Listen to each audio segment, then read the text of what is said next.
Umayyah bin Khalaf dengan Abu Jahal. Abu Jahal, Fir'aunnya umat ini, siksaan paling besar mereka timpakan kepada mereka. Siksaan fisik, hinaan, ya, ujaran kebencian dan seterusnya, itu diterima oleh mereka semua. Tapi mereka mengeluh bagaimana? Siapa yang mau bela? Tidak ada yang bisa membela mereka. Bahkan siksaan itu hari demi hari makin meningkat. Sumayyah binti Khayyat dibunuh, ya, oleh Umayyah bin Khalaf dengan sadis, ya, ditombak dari bawah keluar di mulut. Wa ya'zubillah. Demikian juga dengan Yasir, ditimbun hidup-hidup kemudian mati. Tinggal tersisa Bilal, Ammar, Khabbab, Yasir, ya. Jamaah sekalian dirahmati Allah, mereka datang kepada Nabi sallallahu alaihi wasallam dan mereka menyuruh supaya mengucapkan kata-kata kufur, supaya mereka mencela Nabi, memaki Nabi sallallahu alaihi wasallam, memaki Islam, menyatakan murtad. Sudah tidak tahan dengan siksaan itu, Ammar bin Yasir akhirnya menuruti apa yang dikatakan oleh mereka. Tapi sesudah mengucapkan itu, mereka datang kepada Nabi SAW bahwa mereka tidak enak itu mengatakan kata-kata kufur, ya, memaki Islam, mencela Nabi dan seterusnya, bahwa mereka sudah keluar dari Islam. Nabi tanya kepada mereka, memang kalian tenang, hati kalian tenang seperti itu? Mengatakan tidak, cuma karena siksaan so tidak bisa ditahan. Turunlah ayat, ya, dan orang-orang yang diazab, ya, illa man ukriha wa qalbuhu mutmain, ya, orang-orang yang dipaksa seperti itu tapi hati mereka masih tenang dengan keimanan, tidak apa-apa. Makanya kata Nabi sallallahu alaihi wasallam, besok kalau mereka lagi mau pukul ngoni, kalau tidak mengatakan kata-kata kufur, ya, ikuti saja apa yang mereka bilang itu. Itu kata Nabi sallallahu alaihi wasallam. Artinya antas intimidasi yang sudah sangat seperti itu, bilang jo, menyerah saja. Jamaah sekalian dirahmati Allah Subhanahu wa taala, kecuali Bilal. Bilal tahu ada dispensasi itu. Ketika kantor suruh cukur semua ini pegawai punya jenggot, siapa yang berjenggot tidak mau dapat bonus. Semua pegawai potong semua itu jilbab, tidak ada lagi jilbab panjang. Karena siapa yang potong jilbabnya, siapa yang tidak mau memendekkan jilbabnya, non job. Jamaah sekalian, bisa saja orang mengambil dispensasi itu, namun ada orang-orang yang seteguh Bilal, yang kata Umayyah bin Khalaf, maki saja itu Nabi, agungkan saja Lata, Uzza, Hubal. Bilal yang setengah nafasnya saja tinggal setengah-setengah berucap, dalam kepayahan, terik matahari, batu besar ditimpakan di dadanya. Sesudah dia tadinya diikat di lehernya, disuruh sama anak-anak Quraisy supaya digotong, dorang mau helakan sama dengan mau hela mainan mobil-mobilan. Itu Bilal di tengah padang, di tengah matahari yang begitu terik, matahari Gorontalo saja 30 derajat kemarin. Apalagi di sana yang panasnya 40. Ya, di tengah matahari seperti itu ditidurkan, dilepas pakaiannya, ditimpa dengan batu. Kata Umayyah, ta'alu Hubal, besarkan saja Hubal. Bilal tidak lagi bisa mengucapkan seluruh kalimat tauhid la ilaha illallah, cuma Bilal tahu ahad, ahadun ahad, ahadun ahad. Sampai mereka menyiksa, begitu siksaan sampai Umayyah bilang, kita ingin tahu siapa sebenarnya yang tersiksa ini, dia yang dipukul atau orang yang bapukul. Karena yang tambah sakit hati cuma kita orang yang dipukul makin tenang. Itu ajaibnya jamaah sekalian. Kalau orang zolim bingung dengan orang yang mereka pentung, baba diam. Orang yang berpentung so naik darah, so tak stroke, sabla. Tapi orang yang disakiti masih baba diam, dalam keadaan tawakal, dalam keadaan mengambil kesabaran, mencari pahala. Hati-hati itu ikhwan. Mereka lah orang-orang yang dizolimi seperti itu, seperti Bilal yang kata Umayyah, ingin tahu kalau siapa yang sakit ini sebenarnya. Tinggal mereka bilang begini, daripada orang malu bapukul, tinggal kau bilang saja, ya, sembahan kami itu bagus. Artinya tinggal bilang juga kamari orang ini bagus. Tapi Bilal selalu bilang ahadun, ahadun. Cuma Allah yang berhak disembah, cuma Allah subhanahu wa ta'ala yang disembah. Jamaah sekalian, kalau antum berjuang menghadapi berbagai intimidasi, di saat yang sama dapat lihat juga rame-rame kuah kita orang begini, biar dipenjara, biar dipukul, yang penting masih banyak orang. Kita satu di antara mereka, mungkin sakit itu terbagi. Namun di waktu yang sama Bilal lihat DP tamang-tamang menyerah. Artinya teman-temannya yang lain seterpaksa, tapi beliau masih tetap dengan ketabahan, ya, memikul keimanan tauhid seperti itu. Dan banyak dalam umat ini orang-orang yang diuji seperti itu. Siapa jamaah sekalian? Imam Ahmad bin Hambal. Imam Ahmad bin Hambal mendapatkan fitnah, mendapatkan cobaan di zamannya Mu'tasim. Mu'tasim yang dibangga-banggakan oleh orang yang dengan syair, wa Mu'tasima, seorang wanita yang ditarik jilbab yang berkata, wa Mu'tasima, tolong aku wahai Mu'tasim. Yang kata Mu'tasim menjawab panggilan wanita tadi yang dilepas jilbabnya. Dia kirim surat kepada Romawi dan dia bilang, ya, saya akan kirimkan tentara yang ujung defilenya ada di depan istanamu, ekor dari pasukan itu baru turun dari istanaku. Namun di antara kekeliruan Mu'tasim adalah menyiksa Imam Ahmad bin Hambal, karena Mu'tasim tidak mengetahui agama dengan benar, mendapatkan bisikan dari orang-orang Jahmiyah, dari orang-orang Mu'tazilah. Mu'tazilah hari ini menamakan diri mereka orang-orang liberalis yang mengatakan bahwa Al-Quran itu makhluk.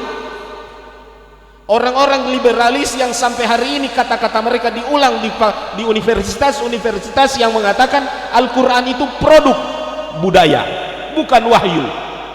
Sama dengan perkataan mereka di zaman Mu'tasim, Al-Quran makhluk, ciptaan, produk.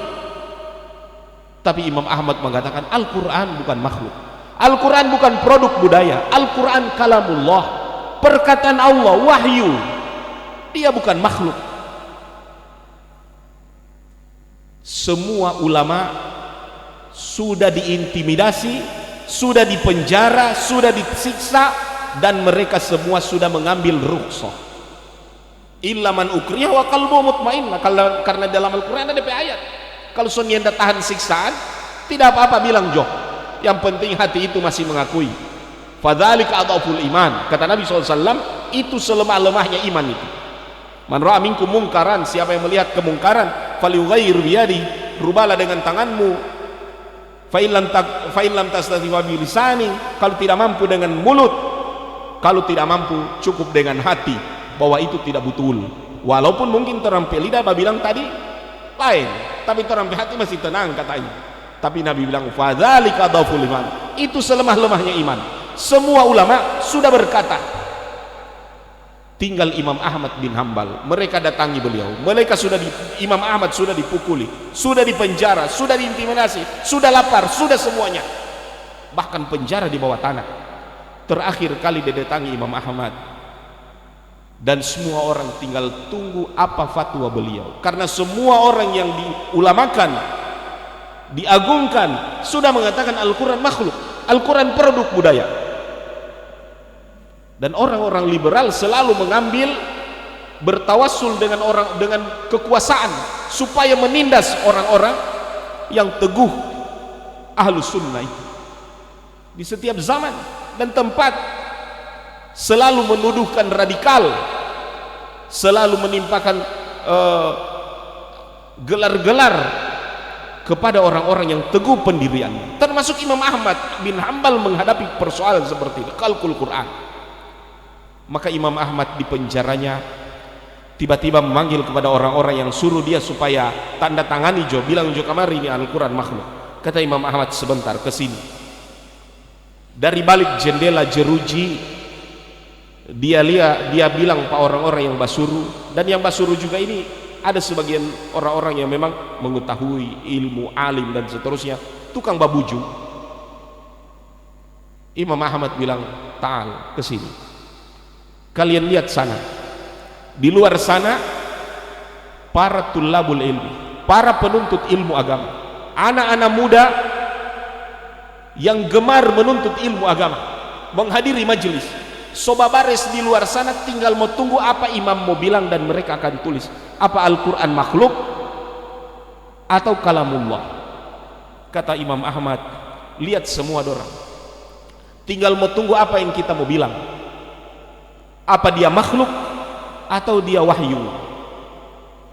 Maka Imam Ahmad mengatakan, Al-Quran itu wahyu, bukan makhluk, bukan produk budaya.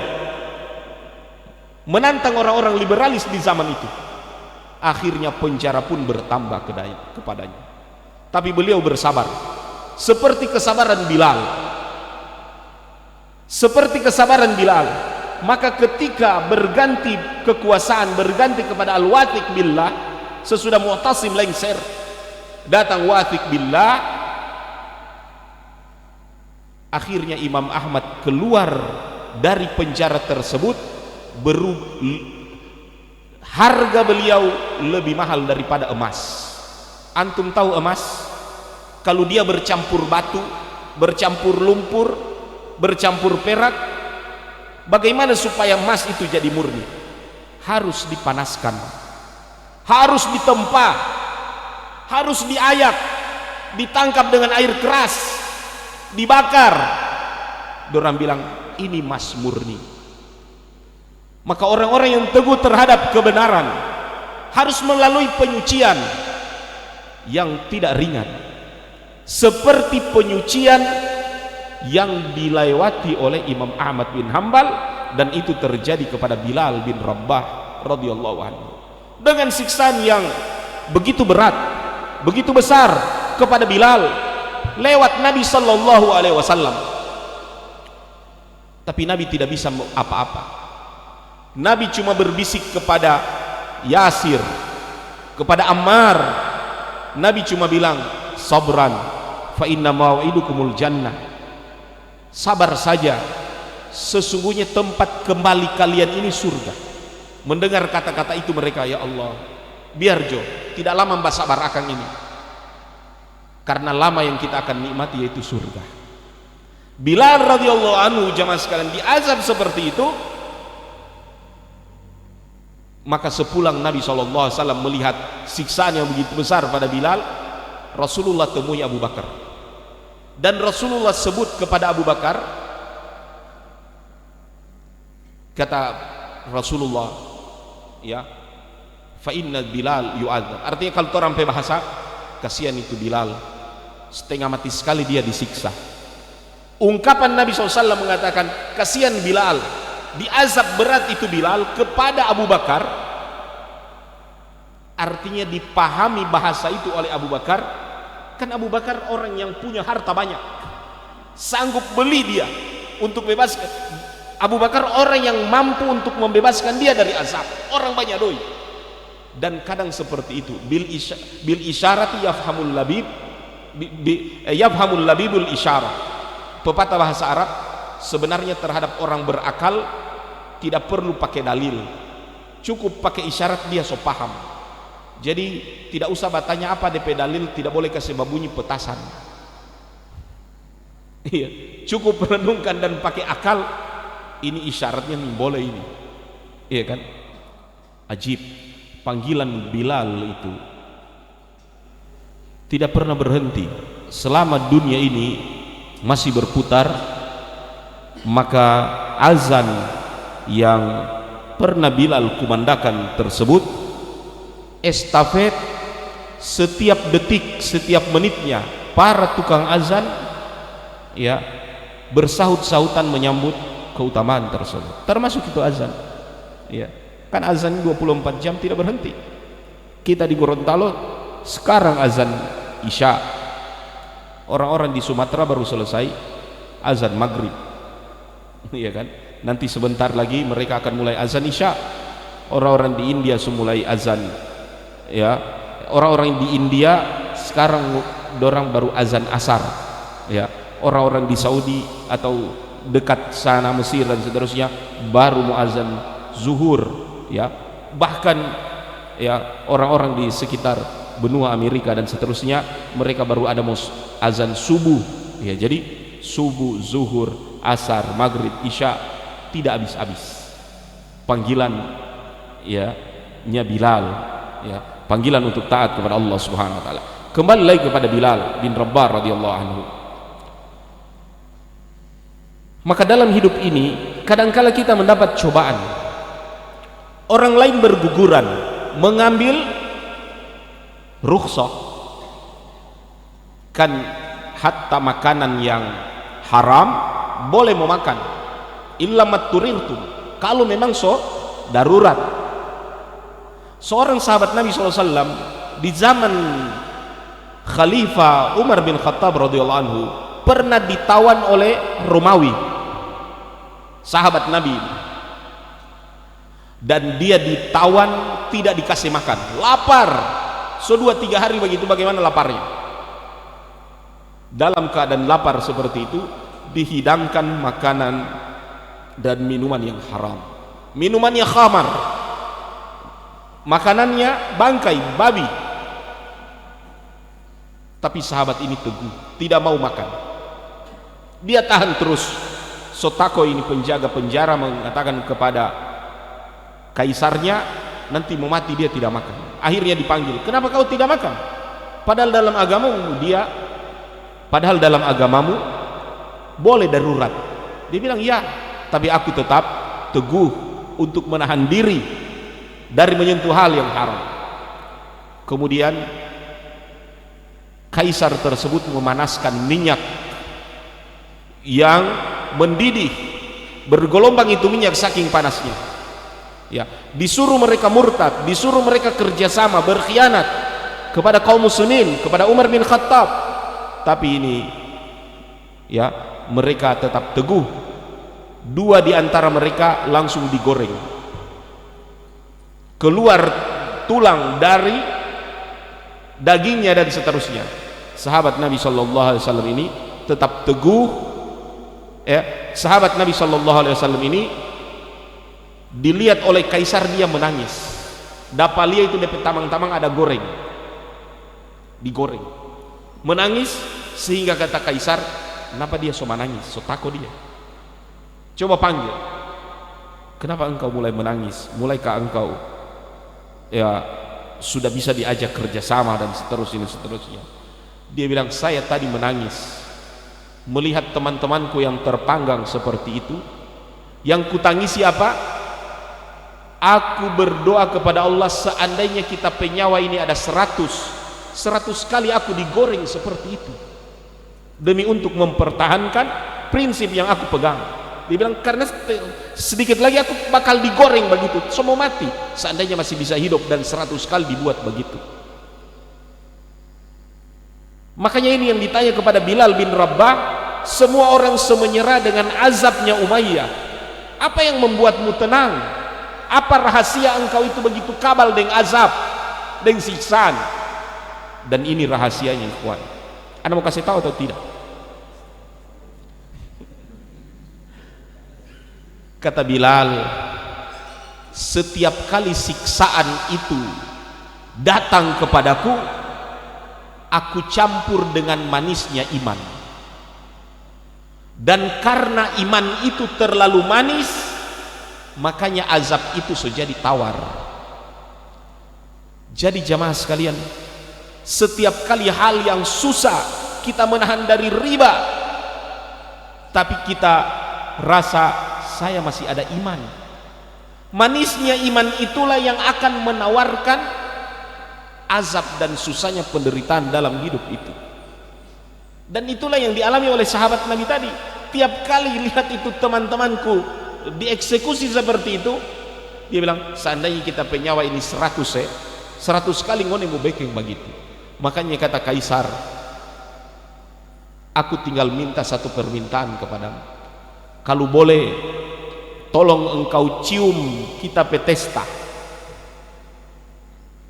nanti akan aku bebaskan engkau dan seluruh tawanan kaum muslimin.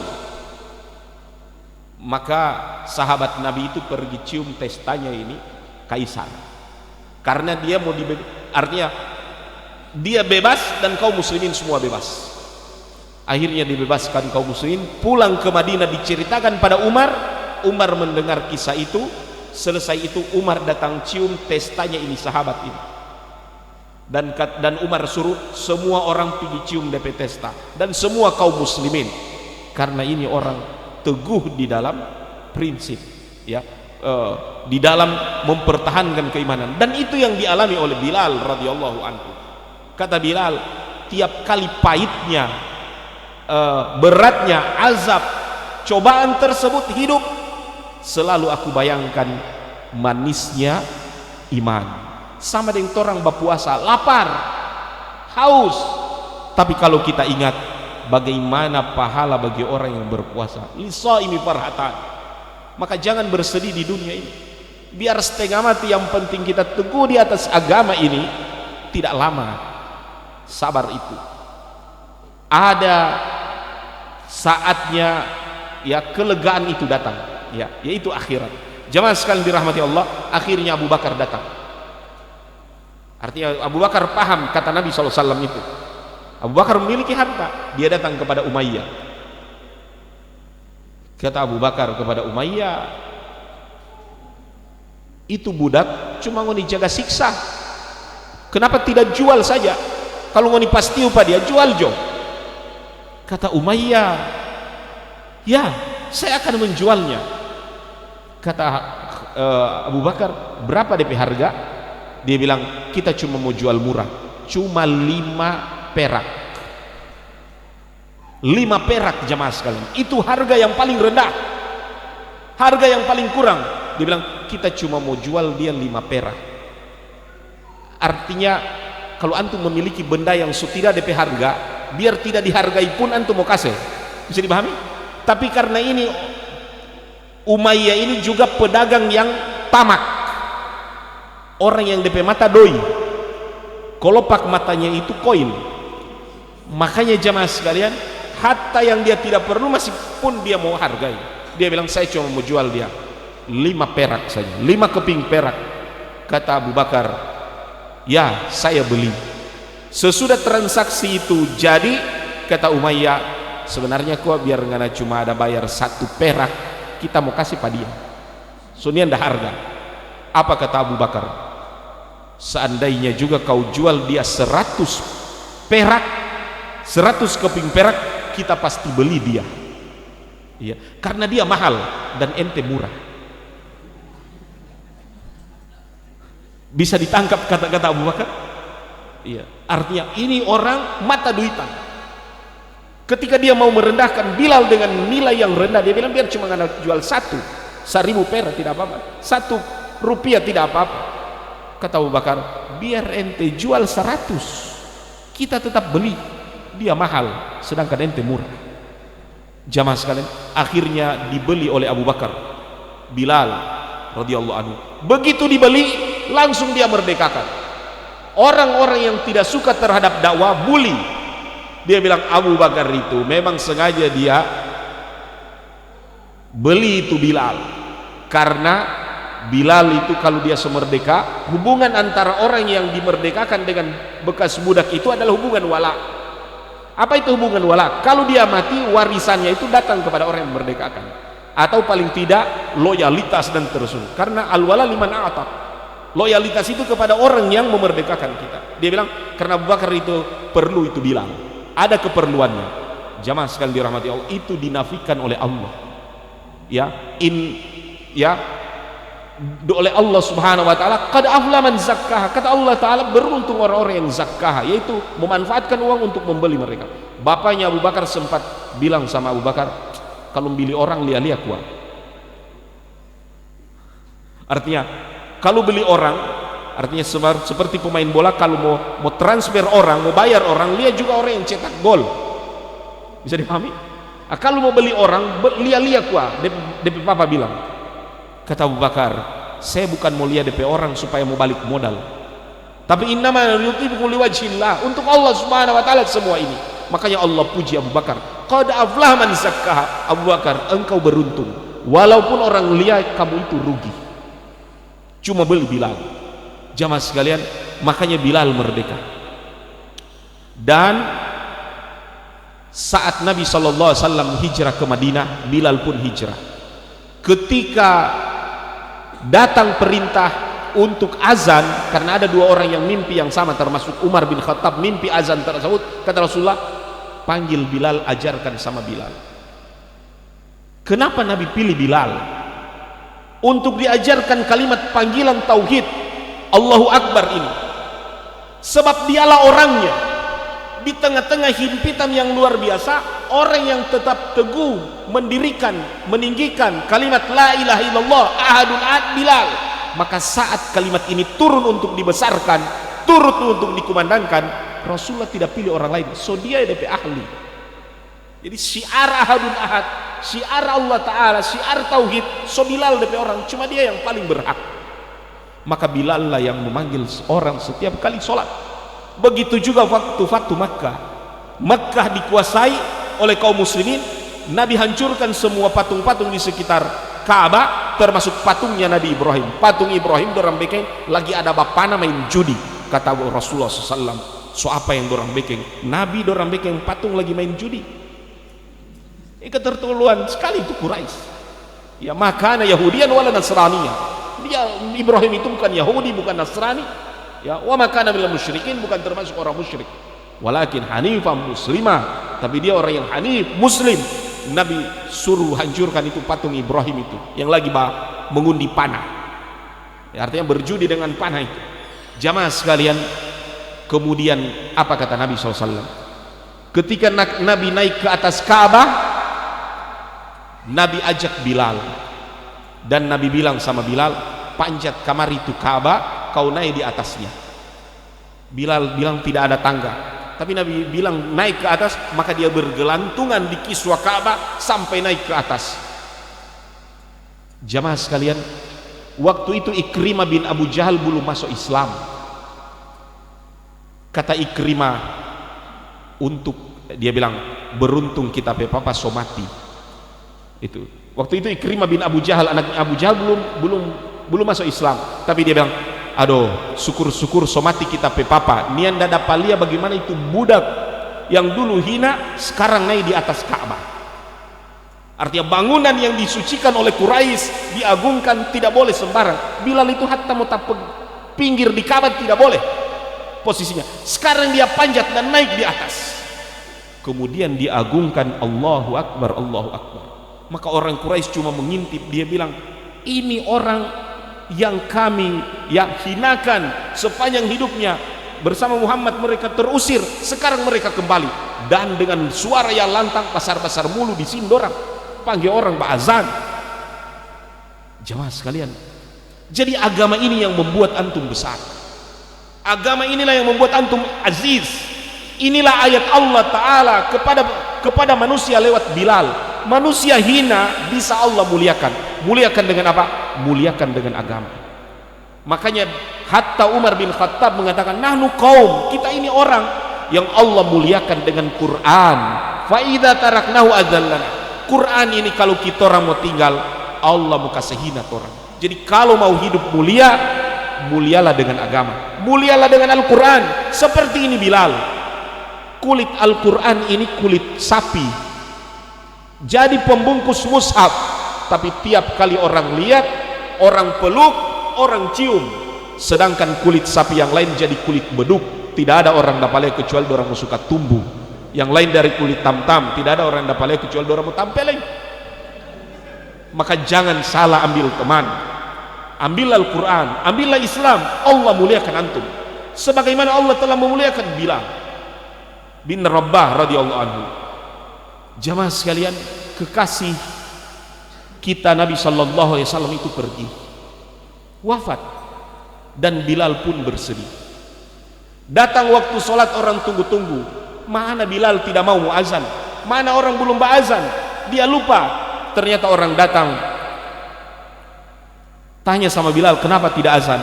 Bilal bilang, sejak Nabi wafat aku tidak akan azan lagi, karena dia ingin mengabdikan diri sebagai tukang azannya Nabi sallallahu alaihi wasallam. Makanya beberapa hari itu yang azan bukan suaranya Bilal. Dan orang datang mengeluh kepada Khalifah Abu Bakar, mana torang pe tukang azan, torang suka itu Bilal pe azan. Abu Bakar panggil Bilal, mulai saat ini, mulai besok kau azan, tidak ada lagi penolakan. Kata Bilal, wahai Abu Bakar, dulu ketika engkau memerdekakan aku, apakah untuk supaya engkau suruh-suruh? Artinya supaya taat kepada perintahmu dan kau suruh-suruh. Kalau engkau merdekakan aku, memang ada hakmu, dan aku akan mulai azan besok untuk menuruti perintahmu. Tapi kalau engkau memerdekakan aku liwajhillah, untuk Allah Ta'ala, maka biarkan aku cuma mau jadi tukang azannya Nabi sallallahu alaihi wasallam. Maka begitu tuanku pergi, aku tidak akan pernah azan lagi.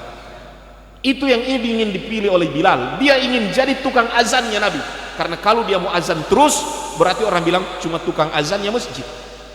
Tapi dia ingin diabadikan sebagai tukang azannya Nabi sallallahu alaihi wasallam. Ini Masya Allah, beliau kelihatan sederhana, tapi akal beliau begitu luas, ya, artinya cukup cerdik, pintar. Ini Bilal radhiyallahu anhu. Jamaah sekalian, sebelum berakhir, ada fase yang dilewati Bilal, ya, ini khusus hadiah kepada para jomblo. Bagaimana Bilal ketika datang mau menikah? Bilal datang dengan saudaranya, sama-sama kulit hitam, datang kepada orang yang memiliki anak gadis, dua orang juga sama-sama cantiknya. Mereka salam, bismillah, alhamdulillah, ya kan? Sesudah bismillah, alhamdulillah, sudah mengutarakan maksudnya, dia bilang, amma ba'du, kami ini dulu budak dari Ethiopia, tapi sejak Islam memberi hidayah, kami dimerdekakan dan kami, ya, diberi kesetaraan. Kami datang untuk melamar kedua putri Bapak. Kalau diterima alhamdulillah, tapi kalau ditolak Allahu Akbar. Jamaah sekalian, kalau ditolak Allahu Akbar, tidak akan mengecewakan hati kami, karena Allah Maha Besar. Itu maksudnya, bukan mau baku pukul. Antum sok tawa duluan, bisa dipahami? Jadi kalau lamaran itu ditolak, Allah Maha Besar, untuk apa mau kecewa, ya? Atau untuk apa Sonianda mau ikut tarbiyah kita tidak diterima kok? Jangan ikhwah, agama itu lebih besar, sebagaimana yang diungkap oleh Bilal, Allah yang Maha Besar, dibanding dengan penolakan-penolakan begitu. Terlalu kecil kalau kita orang ini kecewa baru mengorbankan agama. Apalagi maraju Soni mau ikut tarbiyah, Soni mau ikut tahsin, atau ada amanah-amanah, dia bilang kita tidak mau urus itu, pilih orang lain. Jemaah sekalian, ini teladan dari Bilal radhiyallahu anhu. Jadi Allah Maha Besar. Jemaah sekalian, Bilal ketika datang di zaman selesai. Baik. Ketika Bilal, jamaah sekalian, di zaman Khalifah Umar bin Khattab radhiyallahu anhu, Umar ingin menunjuk dia jadi gubernur. Ingin jadi gubernur. Umar ingin Bilal jadi satu di antara gubernurnya. Artinya orang memiliki jabatan strategis dan seterusnya. Umar sebagai penguasa, khalifah. Tapi Bilal minta izin dari Umar. Kata Bilal, biarkan saya ini pergi ke perbatasan kaum muslimin di mana amalan jihad ya masih hidup di sana. Kaum muslimin sedang mempertahankan dengan kekuatan, dengan senjata, dengan darah. Biar kita berjaga-jaga di sana. Namanya ribat. Dia minta izin sama Umar, biar Jo kita mau pergi dulu di perbatasan kaum muslimin, saya ingin berjaga-jaga di sana. Ribat fi sabilillah. Maka Umar tidak kuasa kecuali merelakannya, dan dia pergi ke Syam. Syam hari ini Suriah dan seterusnya. Maka Bilal pergi sana. Jemaah sekalian, ketika kaum muslimin menaklukkan Palestina, Quds, maka yang datang itu kan ketika Yerusalem takluk di tangan kaum muslimin, Quds, tanah suci ya, Quds itu masih tagembok, tidak dibuka oleh para uskup, oleh para pendeta yang menjaga juga tempat suci itu. Karena di tempat itu ya ada masjid, ada gereja, ya kan, tempat kelahiran Isa bin Maryam yang mereka klaim, misalnya gereja Qiyam. Jemaah sekalian, maka para uskup mengatakan kepada Syurahbil, kepada panglima kaum muslimin, kami tidak akan menyerahkan kunci ini kecuali kepada orang yang memang serta tulis dalam kitab kami, itu khalifah. Orang mau tunggu dulu dia apa sebetul sama dengan itu atau belum. Makanya panglima kaum muslimin kirim surat kepada Umar bahwa Quds, tanah Palestina, tidak akan mereka serahkan, para uskup tidak akan serahkan kecuali kepada khalifah sendiri, pemimpin mereka. Dan ini jamaah sekalian bagian dari yang mereka baca, Umar bin Khattab khalifah yang paling adil. Kalau diserahkan kepada kaum muslimin, kalau diserahkan kepada panglima itu menguasai Quds, jamaah sekalian, jauh lebih menguntungkan kalau Umar datang.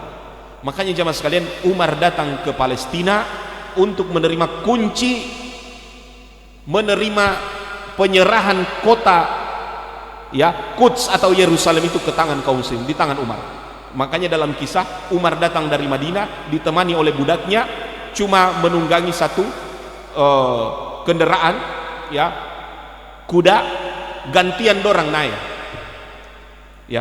Sesudah satu hari jalan atau setengah hari, Umar turun, dia bilang, gantian, kau budakku yang naik. DP budak tidak mau, dia bilang, masa tuan kau mau tarik DP? Umar bilang, tidak, orang harus adil begitu, baku ganti mau naik, karena kendaraan cuma satu ekor. Jemaah sekalian, ternyata begitu memasuki Quds, giliran budaknya yang naik. Budaknya mengatakan jangan, so mengalah kita. Tapi ini adilnya Umar. Umar bilang tidak, kau yang harus naik, sedangkan aku yang tarik.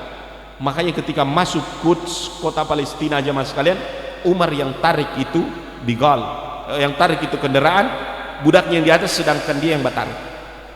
Jemaah sekalian, dan Amr bin As bilang, apa ini ya. Kemudian pakaian Umar juga sempat ya, panglima kaum muslimin menegur Umar, seandainya ada pakai dulu kamari pakaian bagus, karena pakaian Umar tertambal tidak sedangkan para uskup, pemimpin mereka dengan pakaian-pakaian kebesaran, Umar datang dengan kesederhanaan, dengan pakaian tambalannya, sehingga panglima yang menegur, dia bilang, kalau boleh pakai kamar dinas dan seterusnya. Apa kata Umar kepada Amr bin As? Untung ente yang bilang ya. Dia bilang, untung ente yang ngomong, seandainya orang lain kita so pukul. Itu perkataan Umar. Sebab kita kaum muslimin bukan dimuliakan oleh pakaian itu, tapi pakaian itulah yang mulia ketika dia menempel di badan Umar. Itu maksud Umar. Makanya ketika mereka lihat, mereka kasih tahu, sebenarnya yang batarik kendaraan itu khalifah, yang naik di atas budaknya. Dan para uskup itu ya langsung mereka bersujud dan mereka ya bersyukur. Mereka mengatakan sifat Umar ketika masuk ke kota Quds sama dengan apa yang tertulis dalam kitab mereka, bahwa negeri itu akan takluk, bahwa negeri itu akan diserahkan kepada seorang yang datang. Sifat-sifatnya seperti Umar tadi, berjalan tapi ya dia tuan tapi pelayannya yang naik, dan dia tidak pakai sandal, dalam keadaan pakaian itu semua tertulis di situ. Makanya mereka persilakan Umar masuk ke dalam gereja kiamat itu, hari kiamat, kelahirannya Isa bin Maryam di situ. Datang waktu sholat zuhur, Umar mereka persilakan sholat saja di dalam gereja ini, di tempat ini lebih bersih. Kata Umar, tidak, kalau aku sholat pertama kali di sini, maka yang aku khawatirkan kaum muslimin dan kalian orang Nasrani akan berebut orang Islam mau suka bangun masjid, karena inilah tempat sholat pertama kali, sedangkan kalian mempertahankan dia gereja.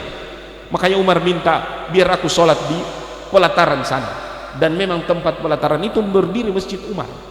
Jadi jangan ajarkan toleransi pada kaum muslimin, itu seperti mengajari berenang bagi ikan, seperti mengajari monyet memanjat dan seterusnya. Jemaah sekalian, maka tapi orang bukan monyet. Jamaah sekalian, artinya mengajari orang yang terampil untuk sesuatu yang memang terempet tabiat itu toleransi dan seterusnya. Jamaah sekalian, Umar radhiyallahu anhu akhirnya memasuki Quds. Kaum muslimin datang membisiki Umar, karena ini sholat pertama kali. Mereka bilang, di sini ada Bilal yang turut juga dalam jihad, dalam penaklukan tersebut. Kalau boleh, Bilal setua. Mereka bilang, kalau boleh minta kamari Bilal ba'azan. Maka Umar datang, wahai Bilal, tolong cuma satu kali ini saja, perdengarkan kami azan. Maka kenapa Bilal selalu menolak muazan selama ini, dan dia pensiun sejak Nabi wafat? Bilal tidak pernah bisa melewati kalimat asyhadu anna Muhammadar Rasulullah kecuali terkenang dengan kekasihnya Rasulullah SAW. Berair mata, tidak bisa lanjut karena dapat cuma nama Nabi dikumandangkan. Itu yang bikin Bilal tidak bisa sambung itu azan. Tapi kata Umar, tolong azan jo kamari satu kali ini. Maka berdirilah Bilal. Inilah Quds, inilah masjid ya, yang satu kali sholat di situ seperti 500 kali sholat di masjid yang lain. Dan kita berdoa semoga Allah Ta'ala kembalikan Quds ke tangan kaum muslimin, sebagaimana yang telah menyerahkan juga ke tangan Umar bin Khattab. Akhirnya Bilal azan. Orang-orang yang pernah hidup mendapatkan Nabi SAW dan mereka masih dengar ini azan, maka azan ini azan nostalgia. Begitu Allahu Akbar yang dikumandangkan Bilal, mereka teringat dengan hari-hari di mana kekasih mereka Nabi SAW masih berada dengan mereka. Makanya mereka menangis terseduh-seduh. Dan yang paling bersedih dan terseduh mendengar azannya Bilal, Umar bin Khattab radhiyallahu ta'ala anhu. Dilanjutkan oleh Umar azan tersebut, dilanjutkan oleh Bilal azan tersebut. Kaum muslimin mereka semua menangis ya, karena azan itu persis azan ketika Nabi SAW masih hidup ya. Jamaah sekalian dirahmati oleh Allah Subhanahu wa taala, akhirnya Bilal radhiyallahu anhu melewati akhir usianya di Damaskus, Suriah hari ini ya, tanah yang sedang bergejolak. Mudah-mudahan Allah kembalikan keamanan kepada mereka. Di dalam tanah tersebut terpendam jasad sahabat Nabi SAW yang mulia Bilal bin Rabah radhiyallahu anhu ya, manusia yang paling terkenal, padahal beliau orang yang tidak memiliki apa-apa ya, tapi ketidakada apa-apaan itulah yang membuat beliau terkenal.